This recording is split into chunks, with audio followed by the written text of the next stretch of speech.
کہ میں اپنے باقی جو ہمارے پینلسٹ ہیں ان کو بھی انوالو کرتی ہوں، ڈسکشن کا حصہ بناتے ہیں۔ تو چام صاحب، یہ زرعی ملک کی جہاں تک بات ہو رہی ہے، آج بڑے کانفیڈنٹلی ہمارے وزیر خزانہ صاحب کہہ رہے ہیں کہ 19 سال میں اتنی گروتھ نہیں ہوئی اگر زراعت کے شعبے میں جو اس بار ہم نے دیکھی ہے۔ سر، آپ کو ایسا لگ رہا ہے یا جو دیکھیں 4.5% تو گروتھ ہوئی ہے؟ اچھا، دیکھیں 4.5% گروتھ تو ہوئی ہے۔ جس طریقے سے بمپر کراپ ہوئی ہے، آپ دیکھ لیں تقریباً 29 ملین ٹن سے زیادہ ہماری گندم پیدا ہوئی ہے۔ یہ علیحدہ بات ہے کہ جس پہ باہر بھیج دیا یہ گندم، پیسہ کس نے کھایا کس نے نہیں کھایا وہ تو تاریخ بتائے گی۔ یہاں تو اکاؤنٹیبلٹی کسی کی صحیح معنوں میں ہوتی نہیں ہے۔ لیکن میرا خیال ہے جو سب سے اہم بات ہے نا، دیکھیں جو آج جو مجھے بہت ڈپریسنگ چیز لگی ہے نامنا، وہ یہ ہے کہ آج اکنامک سروے ریلیز کیا گیا، جس طرح دانش بتا رہے ہیں بہت ساری چیزیں ایسی ہیں، مثلا دیکھیں نا میکرو اکنامک انڈیکیٹر جتنے رکھے تھے ان کے اہداف برائے نام کوئی نہیں پورے ہوئے۔ تھوڑی سی آپ دیکھ لیں ریونیو بڑا اور ایکسپورٹ تھوڑی سی بڑی ہے۔ سب سے اہم چیز یہ ہے کہ لارج اسکیل مینوفیکچرنگ جو انڈسٹری لگانے کی بات ہوتی ہے 9.5% میں کمی ہوئی ہے۔ آپ مجھے بتائیں انڈسٹری لگے گی کیا ہوگا؟ اس کی وجہ بجلی مہنگی، گیس مہنگی، cost of doing business, as of doing business صرف نام کا۔ مجھے اس سے زیادہ خوفناک آمنہ آج بات لگی ہے وہ ایک جملہ ان کا ہمارے وزیر خزانہ کا کہ جی ہمارے اس بجٹ میں IMF کے پاس جانے کے علاوہ ہمارے پاس کوئی آپشن نہیں ہے۔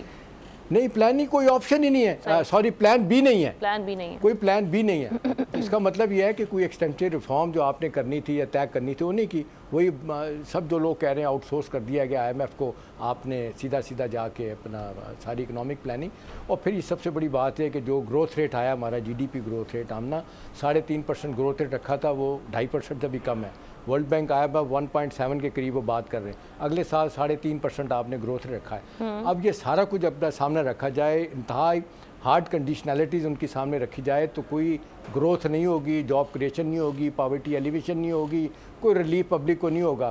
اور معذرت کے ساتھ تو جھوٹ بولا جا رہا ہے آمنہ۔ یہ دیکھیں یہ جو کہہ رہے ہیں مہنگائی کم ہوئی ہے، یہ 32% سے 11.75%، یہ منتھ ٹو منتھ بیسس پہ ہے۔ پچھلے سال مئی کے مقابلے میں اس سال مئی میں کم ہے، ادروائز ایئر آن ایئر بیسس پہ دیکھیں تو آج بھی 23% 24% پہ کھڑی ہے۔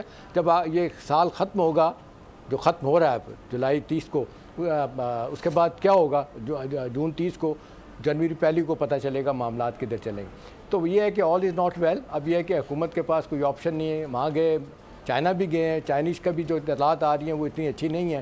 وہ پہلے یہ کہہ رہے ہیں کہ جی آپ نے ہم سے قرضہ لینا ہے، ہماری بجلی کمپنیوں کا یہ 400 ارب روپے آپ نے واپس نہیں کیا، پہلے وہ واپس کریں انٹرسٹ ریٹ کے ساتھ، پھر آپ کو دیکھیں گے آگے کیا کرنا ہے۔ پھر وہ CPEC کی بات کر رہے ہیں، سخت ناراضگی کا اظہار کر رہے ہیں، اور CPEC 2 ہوگا، وہ کہتے ہیں جی ہمارے بندے مارے جا رہے ہیں۔ آمنہ دیکھیں ہر بندہ مرنے والا، چائنیز کے ساتھ جو ان کی ڈسکشن ہوئی اس پہ بھی، اور ساتھ ہی ساتھ یہی جو بجٹ کے حوالے سے، یہ دونوں پہ تحفظات ہے پیپلز پارٹی کو۔ انہوں نے کہا کہ کیا ڈسکشن ہے پتہ ہی نہیں ہے۔ اس کے علاوہ آمنہ دیکھیں اس کے علاوہ تحفظات تو اپنی جگہ، جو چینی بندہ یہاں پہ جس کی ڈیتھ ہوتی ہے تقریباً 23,000 کے قریب چائنیز کام کر رہے ہیں، اس پہ 7 لاکھ روپیہ جو ایوریج ہے نا آپ کو اس کا جانا دینا پڑتا ہے ان کو کہ جی آپ لے کے جا رہے ہیں۔ مطلب اب تک کہا جا رہا ہے کہ 20-22 ملین ڈالر آپ دے چکے ہیں۔ اب دیکھیں ان ساری صورتحال میں آپ کو سلور لائننگ کو نظر آ رہی ہے۔ مجھے تو لگ رہا ہے بجٹ میں مہنگائی کے علاوہ کچھ نہیں ہوگا، سخت ترین IMF کی شرائط ہوں گی، حکومت جو وعدے کر رہی ہے وہ پورے نہیں کر سکتی۔ اور سب سے بڑی بات ہے جس کی طرف دانش نے بھی اشارہ کیا، اور ڈاکٹر صاحب اپنا لغاری صاحب بھی دن میں آج بات کر رہے تھے کہ بھئی وہ آپ کے اتحادی کہاں ہیں، سب ناراض آپ سے بیٹھے ہوئے ہیں۔ اور وہ تو منظور وسان نے تو کہہ دیا، پریڈکشن دے دیا کہ 3 مہینے کے بعد حکومت کی چھٹی ہو جائے گی۔ تو ان حالات میں میرا خیال ہے کنسنسس تو پیدا کرتے۔ سبسکرائب کریں اور بیل دبائیں تاکہ کوئی خبر رہ نہ جائے۔